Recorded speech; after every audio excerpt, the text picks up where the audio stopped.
worked at the homestead for a number of years. He passed away a few years ago, and he raised 8 brilliant children. He was a man that was an inventor. He was a jack of all trades, and he worked in the banquet setup department. So you could always go to any of the conference centers or anywhere there was going to be a major event, and you could hear his familiar jazz music playing outside. And he was a systematizer. He could set up a room for 400 people faster than any 2 or 3 of us together could. I went to school and graduated with his son Roger. He had 6 girls and then 2 boys, and these children, they are leaders in their community, educators. He's got a daughter overseas, 20-plus year veteran, 30-plus year veteran of the military, and he was a man that, in a different time, in a different era, he probably would have been running the whole operation, truly an intellectual giant. So everything I do and say here, I just want it to be something that reflects positively on the people in my community that have made this possible. And also, I just thank the Omni Homestead, because 250 years in any institution, in any church, in any business, that takes perseverance. You don't get to 250 by cutting and running. You don't get to 250.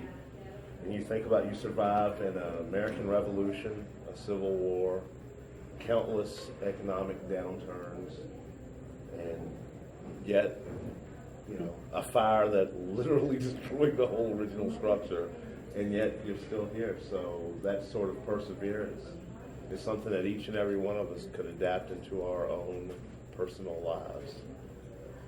And I am a Baptist, so I wasn't going to start on time no matter what we did. I made that up a long time ago. Well, we're here to talk about public radio and digital media and the juxtaposition between the two. But before we do that, I want to start with a brief little story. In 1938, William Schiller and Edward R. Murrow, they were covering dance choruses, children's youth choruses. And at that time, the German forces had overtaken Austria. They made the decision to risk their personal safety to go out and bring people information, to cover stories, to let people know what was happening. And it's that spirit. Edward R. Murrow died a young man. He passed away at 65, didn't make 53, 54 years old. Didn't have a long life, but he had a life that he dedicated to the service of others, and he dedicated to being a truth teller.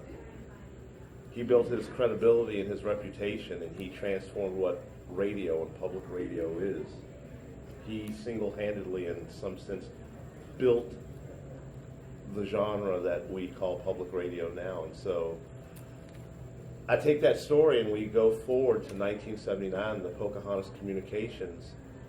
They say they want to create a radio station in our area. They wanted to build something that would be centered on education and information, something that the local people, a source of information that they could have. And so that dream took about 2 years to actualize, and in 1981, WVMR goes on air. WVMR is the flagship station for Allegheny Mountain Radio. They were the hub. To this day, they're still the hub. My name is Danny Cardwell. I'm the station coordinator at WCHG. That's the station in Warm Springs behind the high school, 107.1. We got our start in 1995. In 1995, Pocahontas Communication branched out into Bath County and into Howland with WVLS. So our motto is that we are one station that serves 3 counties in 2 states, and yet we're one community. And that's a reality that we have, a commitment that the folks that work there make. Amanda's our news director for WCHG, and we work together a couple times a week, trying to make sure that we're getting the most important information out to the citizens of Bath County.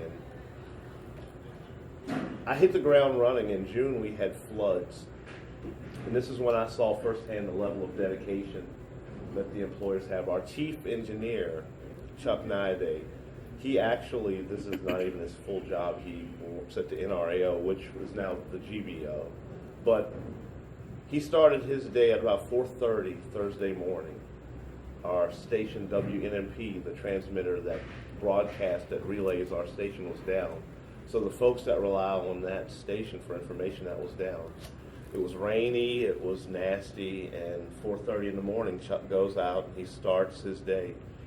What we don't know is that the rain is going to continue, that we're going to have severe flooding, that lots of residents in Marlington are going to lose a lot of property, that folks in the Greenbrier Valley are going to lose a lot of property, that the waters would continue.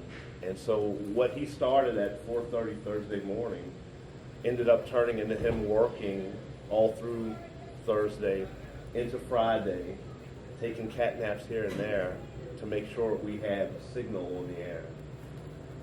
Public radio as a medium has to be a source of information. Now we have entertainment, we have information, we have education, and the media as a whole, we've seen some of those lines blur and drift. And so there's times you turn on your television and maybe you want information and you're getting opinion. There's times that you just want facts and you're getting those facts filtered through someone's, personal bias, whether it's implicit or explicit. And so public radio has to remain effective, for public radio to be a source that people can count on. We have to wrestle against those things. We have to deliver information. And so there are stories that are important to our area that we go back and forth on. I'll give you one example, the pipeline. There are people that have strong feelings in both directions about the pipeline. In our news department, there are people that have strong opinions in one way or the other. But, we have to set out, when we report on these issues, we have to set out to make sure that we're just giving people the facts. And we have to trust people that, armed with enough information, they can come to the conclusions that's best for them and their families. What we see even in printed journalism, we've always had opinion pages. We know we have newspapers that have a bias in one direction or another. We have hard news journalists, we have opinion journalists, and sometimes those lines, again, get blurred, much like in TV. So what we have to try to do is make sure we're not alienating folks with our own biases. Being a publicly funded 501c3, we rely solely on the underwriting that we sell to our local businesses and the businesses around our areas, but we survive on donations. And so we can't put ourselves in a position where we're taking sides. And as far as taking sides go, in the news, and one of the most important tools that any media outlet has is the tool of omission and the way we can craft narratives. And sometimes just because you hear two sides of a story don't mean you hear all sides of the story.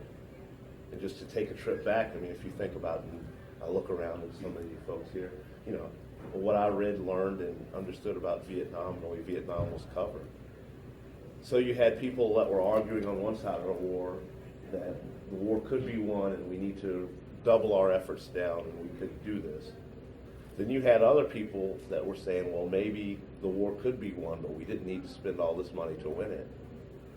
But then you had folks, your peers that were out in the street, protesting the war and asking the question, should we even be fighting it? And if we did fight it, maybe the horror would be that we could win. Are we willing to pay those consequences? And so we fast forward now to an equally polarized time in our country, and I don't think that there's ever been a time that it wasn't polarized. We're in evolution, 240 years of a nation, young as far as democracies, oldest democracy, but young as far as countries go. There's stuff that was built in Greece in the 11th century that folks are still arguing over now. So 240 years into this experiment in democracy, a constitutional republic, folks that have strong opinions about issues on both sides. And we have now, we're in the age of a digital millennium, a digital media. Everyone's got a phone or a laptop or even your iPods that are capable of not only capturing images and sounds, but disseminating those images and sounds. And so how does that work? And how does that work? And how does radio survive and work in this medium? Some of the stories that we see are based solely on how many clicks we can get, clickbait. How many responses can we get? So you see salacious headlines written about things. You read the body of the story, you say, well, now none of that happened, but it worked because you got the click. Radio has made several evolutions over the year. You went from a platform based solely on information, education, and entertainment to now we have Sirius Radio, we have the ability to podcast. You can set up a SoundCloud account right now, and every one of us in here could be broadcasters. We could shape the opinions of however many people we have our hands on in any different way we want to. We can shape those opinions, we can distort facts, we can build narratives based on any set of inferences about the world that we choose to make. And yet public radio has to maintain its ability to be a source of facts. And so when trouble in our area, when we have snow, when we have flooding, when we have, the unfortunate incidents that happened here several years ago, people turn that dial on and they need to know that you have the sort of trust that what's going over the airways is reliable information. These stories, they don't bring themselves to fruition. They don't write themselves. We actually have to make phone calls. No one's calling us. We have a list of all the emergency contacts in the 3 counties. And so while you're on air trying to disseminate the information you're getting, you're making phone calls. You're trying to give the news updates. At Allegheny Mountain Radio, we, in the morning show and then the noon hour and then the afternoon drive, we use NPR feeds at the top of the hour just to get a global and a nationwide glance at the news. We use Metro News, that's a news service out of West Virginia that gives Metro News for the West Virginia area. And then we use the Virginia News Network. And so we get a glance of what's happening inside the Commonwealth. And then we have 15 dedicated slots during the course of any week for local stories. And those stories are put together by people like Amanda, people like Scott Smith, people like Tim Walker. Heather did a story recently about the observatory and the ownership changing. And even one of the Homestead's very own, Rebecca Downer. I was fortunate enough to do a story with her, Toys for Tots in our area, and how that started. And it was an amazing story. Her daughter at 8 years old was questioning why we didn't have Toys for Tots in our area. She was in Roanoke. There was a Marine that was on duty at his post. They were dropping off toys. Her father, former Marine, gets a business card from the gentleman. The daughter says, well, I need one of those, and just give her one. It's the kid, let her have one. A couple days later, Becca gets a message on her phone.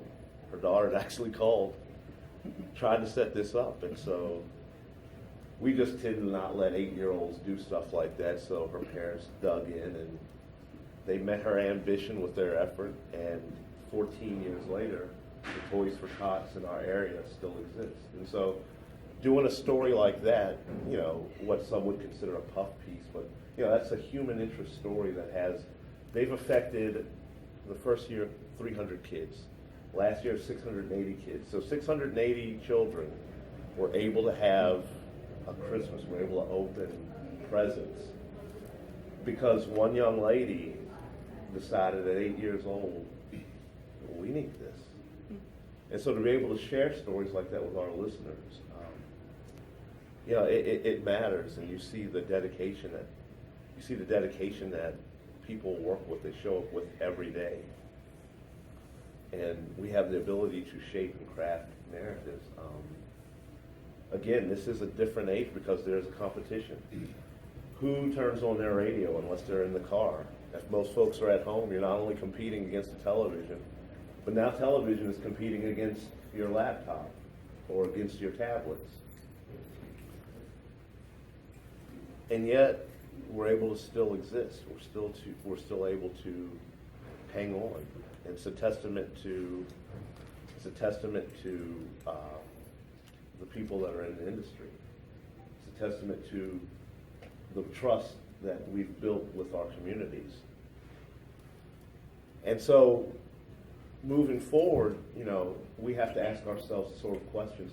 How can we remain viable in this environment? How can we, as a medium for disseminating information, how do we move forward in this digital age, in this age where literally there are newspapers that have replaced their photographers with iPhones?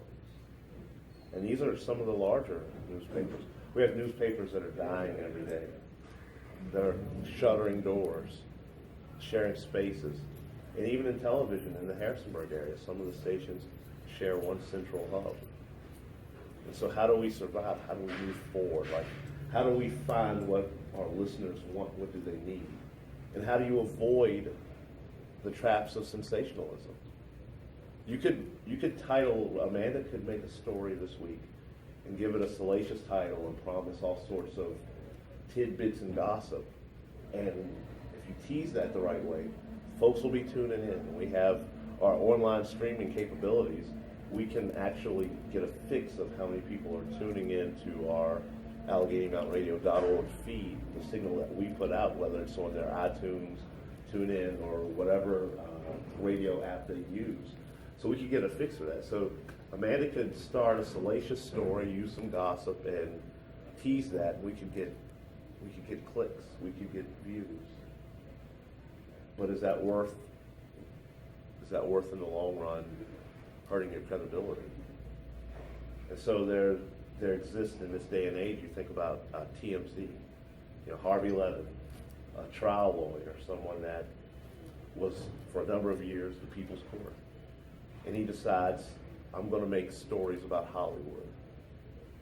And how am I going to get these stories out? Well, I'll use television, but then TMZ online, their reporters. Some of their reporters went to some of the best schools in this country. And yet some of their reporters finished high school, maybe didn't even take a technical or trade school or junior college. And they were armed with cell phones. And they go out and they walk the beat, they find these stories. They hang out at the hot club and they photograph and record folks that we care about, the folks that are in our movies, that we buy the music, and we vicariously live through this exchange of information. And so we have to decide, who are we, who is our audience, and where do we go? And we've tried to maintain, our objective. We've tried to maintain the objective of just disseminating information, fighting the urge to allow our personal beliefs to bleed into what we do. And it's been something for me that has been difficult because I have an online personality. I do opinion work. And so we make the decision when we have local politics, local events. I might show up, I might record the event, and then I'll give Amanda an MP3 of that, because while she has a set of beliefs, Amanda has done a very good job of keeping those beliefs to herself. And so when you hear a story is produced by Amanda McGuire, you know that there's a certain level of objectivity that maybe you wouldn't get from some of the folks that know me and know my writing from me. And so I intentionally stick to the sort of flowery puff pieces. If you can be against Toys for Tots, my problem, your problem probably isn't with me anyway. If you can be against, first responders or the Firefighter Appreciation Week, which we had an event, St. Luke's Church, they were able to raise $1,600 And I count as a friend their rector, and he's here, and I don't want to put you on the spot, but Harrison Heidel, he's been a great addition to this community. Amen. And they had dinners. They fed close to 60 people at their church. And so I was fortunate to do a story with him last week. I did a story last week with a young lady. They made some changes to the FAFSA filing procedures. Instead of doing that in January, October 1st started that process. And so, as many of you parents know, you've educated your kids, maybe you're still paying for some of that education. But, you know, those are important things. And so, you know, we need to get the information that people need out there.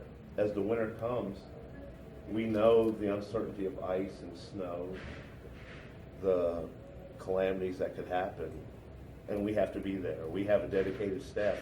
Our news director out of Holland, out of WVLS, Scott Smith, he's actually stayed at the station 3 days at a time.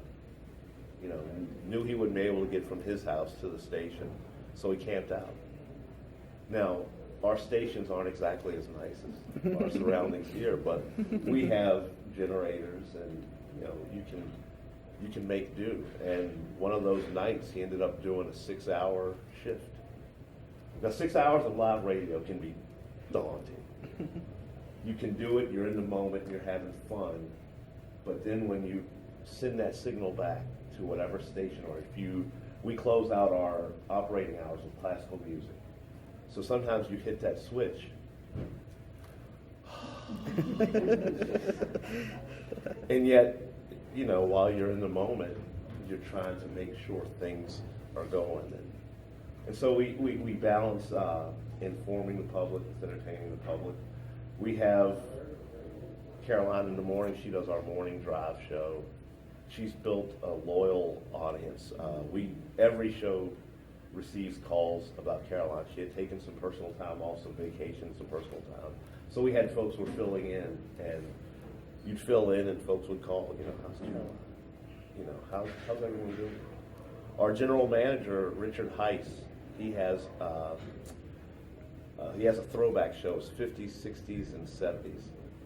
And when you fill in for his show, there's a couple rules. First, you have to play, within the first 20 or so minutes, you better play some Elvis.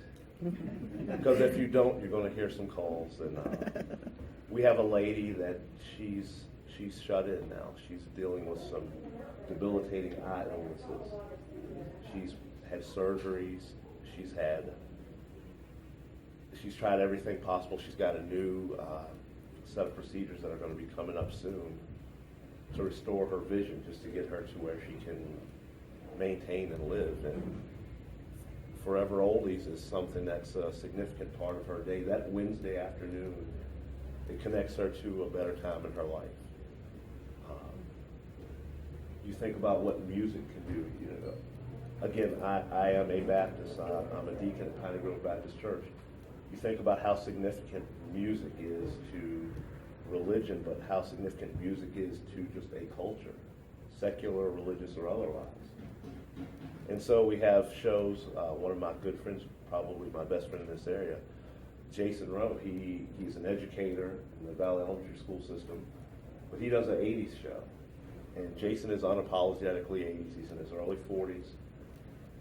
He did college radio for a number of years, and 20 years later, almost 20 years later, he found himself in our community. He's one of our volunteers. He adds value to our network. I had to call him last week. We had a gentleman that wasn't going to be able to do his show, had an emergency. It came up at the last minute. I had been previously committed to another job and could not do it. And I called Jason. He was in Roanoke. He looked at his watch. He said, you know, it's 3:58. The show starts at 6. He says, well, I've got ice. I've got a cooler in the back. I can buy some ice. I can put the groceries, the perishables on ice, and just drive to the station and do that. And so that sort of dedication and commitment is what's been able to keep not only the doors open at this establishment, but has allowed us to operate since 1981. But I don't want this to just be some droll lecture where, you know, I say this and this. it's supposed to be the way it is. You know, this is a chat, so chat means dialogue, and I just want to ask some of you out there. Some of you folks are locals, some of you are not locals, but I want to ask you, how can public radio better situate itself to help you? What can we do in public radio to give you a better product? And that's something that we care about. We have our standards, obviously, for the news. We allow our DJs, a volunteer staff. We have a staff that is paid and volunteers. So over half of the programming that you hear at any given time will come from a volunteer. But how can we make your experience better? And if you've never heard Allegheny Mountain Radio, then you don't have anything to base it for. But surely you've heard radio somewhere else. What could they have done to make it better? How do we give you a better product? And how can we serve you better? If anyone has any ideas.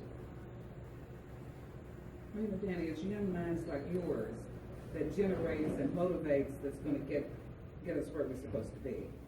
It's having your energy and what you bring to the plate will make the difference. I'll be 70 tomorrow, so I can't do a whole lot. But I know you, and I know your mind, I know your thoughts, and we need that kind of energy. And a person willing to do research and get out there and look around and see what other people are doing. You have the energy and the intellect to do that. So, we're on our way. Anyone else? I still go back to print media at times. Would there be any way that the recorder would allow you just to have a little box with your weekly schedule in the newspaper? Well, that's something that maybe we could work out as far as we do have a small budget for promotions, and we wouldn't want to put them in a bind and ask them for space because they sell space. They're in it to pay their bills and feed their families as well. So that could be something that we would address. And we do have on our website, we have a dedicated section to the programming. That's not updated daily, and we're actually going to overhaul our website as part of our plan for the future. We're going to try to make the website more interactive, updated.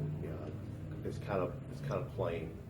Well, so if that happens, that might be more useful. Yeah. But no, the idea of the recorder, that's something that we definitely should look at because, the recorder is the recorder in the Homestead. The piece that they did commemorating the 250th, and you realize how far back the recorded history, some of the facts and figures that were able to be reproduced in that piece. You realize how long. Oh my God, they've been around a while too, and so we want to exist as a source of information. We want to be accessible to people. It's easy to get in the car and just turn on real quick 107.1 and you can hear your favorite person's show or personality show, but noon hour is a source of information. We run our stories run during noon hour twice during that hour. We have several feeds that run from Virginia News Network and Metro, and we start off the top of the hour with NPR. And so 12 o'clock is a good time to just catch up on the events around you.